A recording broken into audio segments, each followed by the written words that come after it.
সুপ্রিয় দর্শক, আসসালামু আলাইকুম। দেশ ও প্রবাসে যারা আছেন সবাইকে আন্তরিক অভিনন্দন, শুভেচ্ছা। তো দর্শক, আজকে একজন অসহায় গরিব মেয়েটি আসছে এটির সাথে কথা বলার জন্য। তো মেয়েটি জীবনের গল্প বলার জন্য আসছে। তো অনেকদিন চেষ্টা করতেছিল আমার নাম্বার নেওয়ার জন্য, তো পাইনি। তো আজকে হঠাৎ করে নাম্বার পেয়ে ইউটিউব থেকে নিয়ে নাম্বার দিয়ে আমার সাথে কথা বলার চেষ্টা করতেছিল। বলছে, ভাই আমার জীবনের কথাগুলো তুলে ধরেন, আমার জীবনের গল্প বা আমার কষ্টের কথাগুলো তুলে ধরেন ইউটিউবের মাধ্যমে। আমি অসহায়ভাবে আসি সাথে কথা বলার জন্য। আমি আমার সাথে শেয়ার করতেছি, ভাই আমার কষ্টের কথাটা তুলে ধরেন। তো প্রিয় দর্শক, মেয়েটির কথা শুনে তো আমি আজকে আপনাদের মাঝে আসছি কথাগুলো শেয়ার করার জন্য। তো মেয়েটি প্রায় 4-5 মিনিট আমার সাথে কথা বলল। মনে হলো মেয়েটি অনেকই অসহায় বা পরিস্থিতি খুব কষ্টের মধ্যে আছে। তো মেয়েটি দেশে বাড়ি কুমিল্লা। মেয়েটির নাম আছে সুমাইয়া। মেয়েটির 2 ভাই বোন, একটা ছোটো ভাই আছে আর মেয়েটি বড়।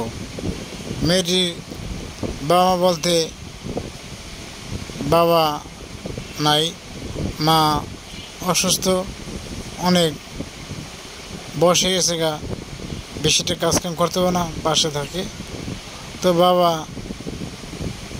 মেয়েটির বয়স যখন 13-14 বছর, তখন মেয়েটির বাবা হার্ট স্ট্রোক করে মারা যায়। তখন কিছু টাকা পয়সা ছিল মেয়েদের, সেই টাকা পয়সা মেয়েটির বাবার চিকিৎসা দেয়, চলে যায়। হার্ট অ্যাটাক করে কিছুদিন, বছর 3-4 বেশি ছিল। ওই অবস্থায় টাকা পয়সা যাচ্ছিল, সে টাকা চিকিৎসা করার কারণে টাকা পয়সা নষ্ট হয়ে যায়। নষ্ট হয়ে বলতে ডাটা ফিস চলে যায় চিকিৎসার জন্য।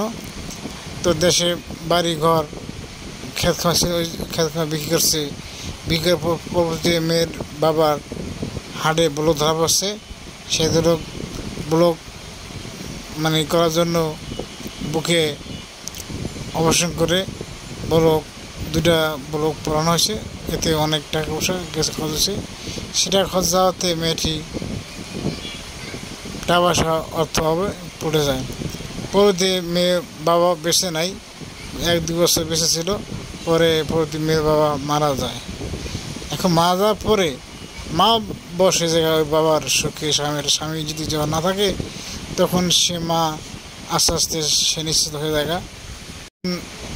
মেয়েটি অনেক কষ্ট করে আসির সঙ্গে কথা বলার জন্য। তো মেয়েটির নাম হচ্ছে সুমাইয়া। মেয়েটির বেশিটা পড়াশোনা করতে পারে নাই, এমনি আরবি, গণিত, বাংলা এটি ভালোই পারে। তো মেয়েটি কাজ করে একটি দোকানে। মেয়েটির বাড়ি থেকে প্রায় 1-1.5 কিলো দূরে। ওখানটা গ্রাম্য হাট আছে, বাজার। সে বাজারে টেলিমেশিন কাজ করে।